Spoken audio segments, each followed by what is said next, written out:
coach, and an author who speaks about the realities many leadership conversations avoid. Power, pleasure, and hidden costs of overfunctioning. Her work resounds with the high-performing professionals and entrepreneurial women who are done performing strength while privately managing depletion. Take it away. Let's have a hand for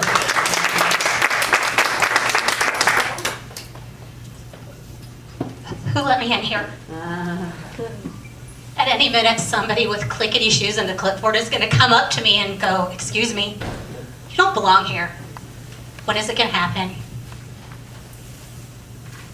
Where are they? What do they think?" That's what it's like to live in my head. Is that what it's like to live in your head? Sometimes? All the time? We're constantly wondering whether or not we're good enough, we're smart enough, we're too much, we're not enough. And part of that is what I'm going to talk to you about today. You've heard of 2 truths and a lie? Anybody? 2 truths and a lie? I'm going to tell you 2 truths, no lies. You ready? Ready. Yes. High-performing women lead while doubting themselves, yes? Yes. Yes. How about this one?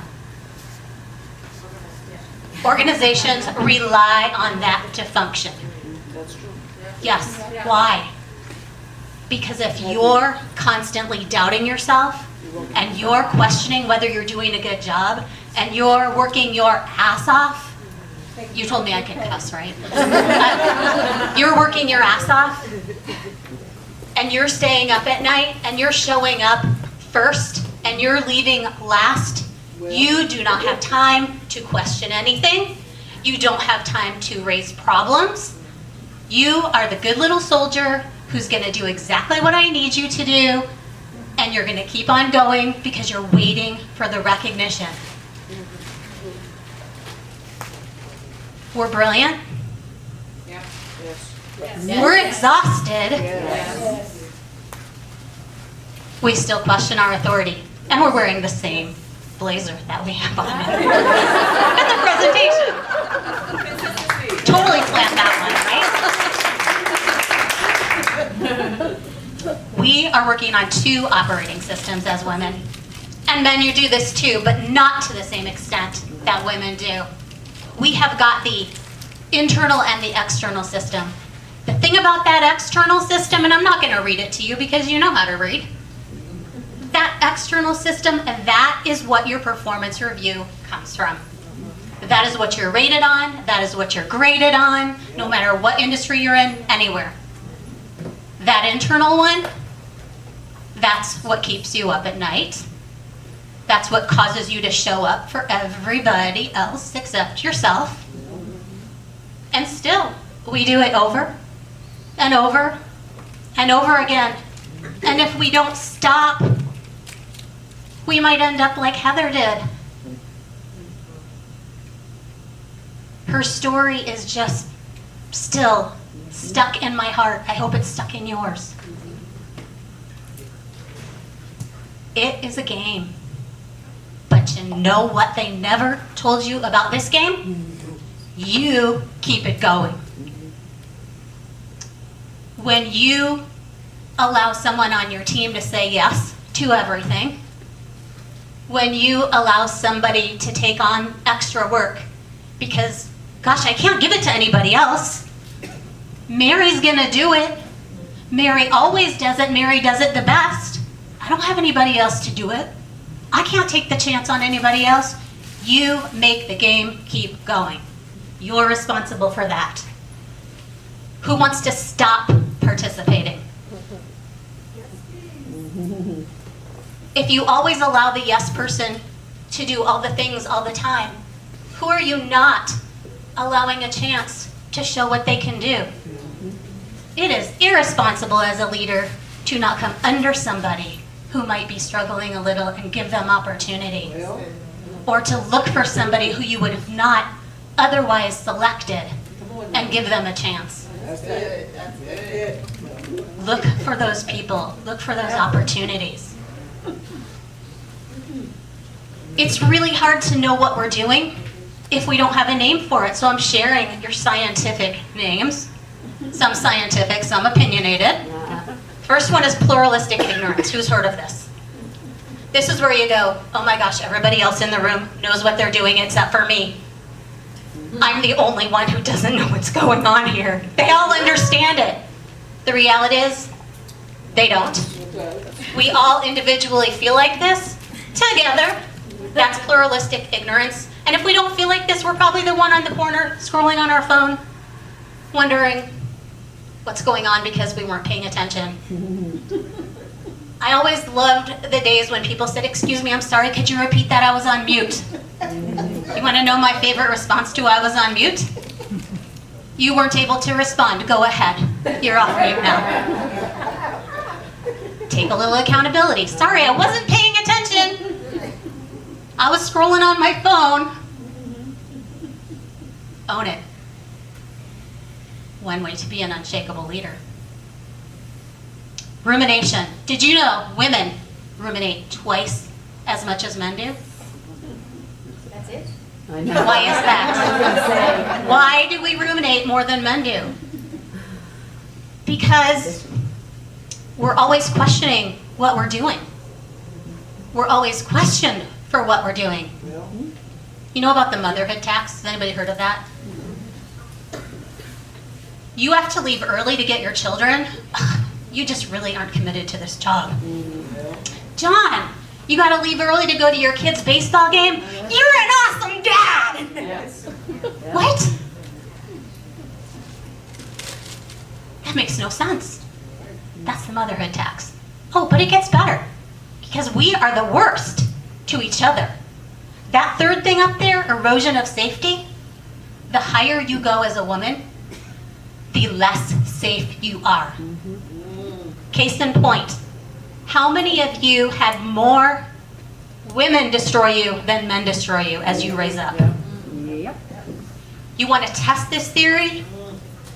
Take 2 female executives and give them something where they have to compete with each other.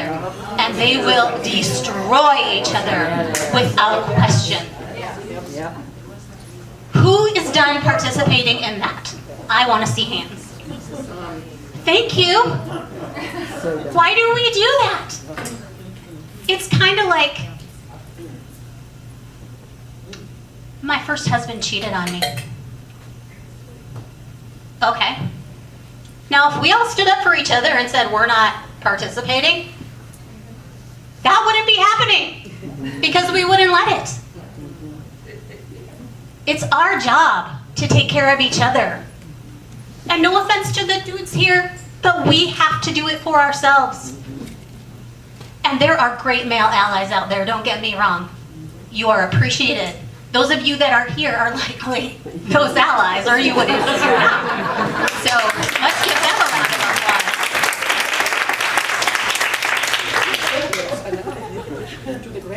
applause. There are some things you can't get back.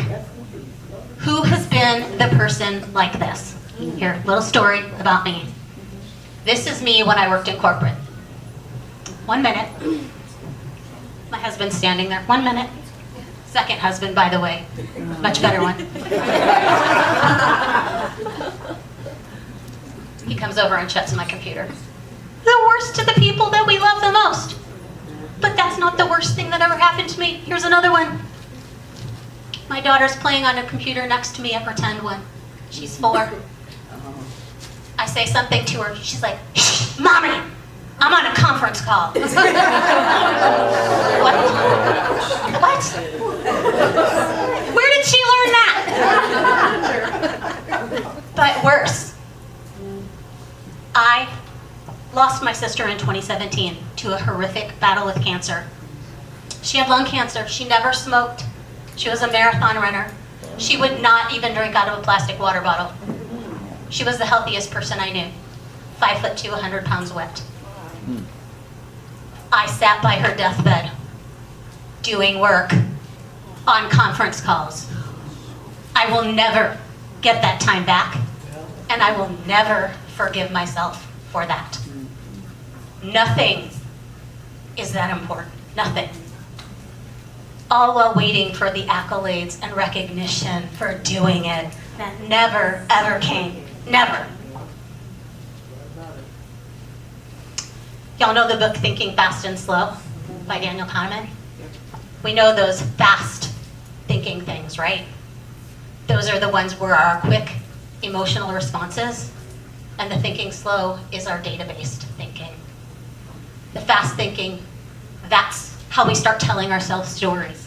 That's why we start ruminating. We need to focus better on that evidence and analysis and true reality that we have access to. I just want you to ponder this question for a minute. I want you to think about this. As women, we're really good at masking. We're really good at putting on armor. Who's good at putting on armor? This is armor. There's a thing about armor, though. Armor is heavy. It weighs you down. Take it off. Be authentic. Unless you know what's happening, you can't fix it. So I'm going to introduce you to the rise loop. The first thing we have to do is recognize it's happening. Who knows now and recognizes it? You recognizing it? Yes? Even if you have something to write down that you just recognized, write it down right now. The next thing we have to do is interrupt it. Why am I thinking like this? This is not poor, this is poor thinking. Oh my gosh, her speech was better than mine. And now I have to say terrible things about her because, I have to make myself look better. What? Her speech was amazing and so was yours. And if you haven't done it yet, yours is going to be amazing too. Interrupt that thinking. But then we have to shift our thinking. When we start to feel ourselves cross over into that nasty territory where we want to tear someone else down, we say, wait, stop, what am I doing? This is not helpful. It doesn't make me look good. And it just continues to pull me down into that deep hole. And then, and a lot of people have talked about this somatically, right? We have to embody the change. What I mean by that is when that thing that you need to recognize starts to happen, you start to feel it in your body before you feel it in your head, before it starts talking to you, before anything else happens.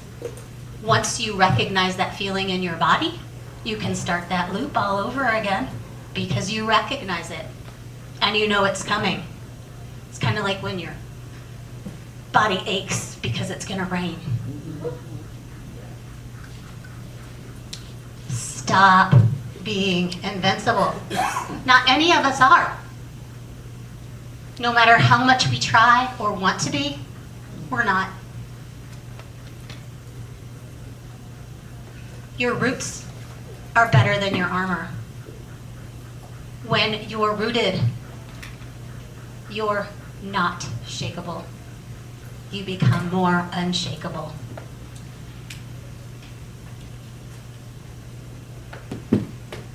Connect with me. I'll tell you a little more about myself. I'm Loren Sanders. I'm an executive coach. I specifically work with executives in the realm of empathy. My book is over there, Empathy is Not a Weakness, and Other Stories from the Edge. Next book coming out in July is called Who Let Me In Here? It's about imposter syndrome. The QR code goes right to my LinkedIn, which is where I do most of my business from. Thank you for listening and have a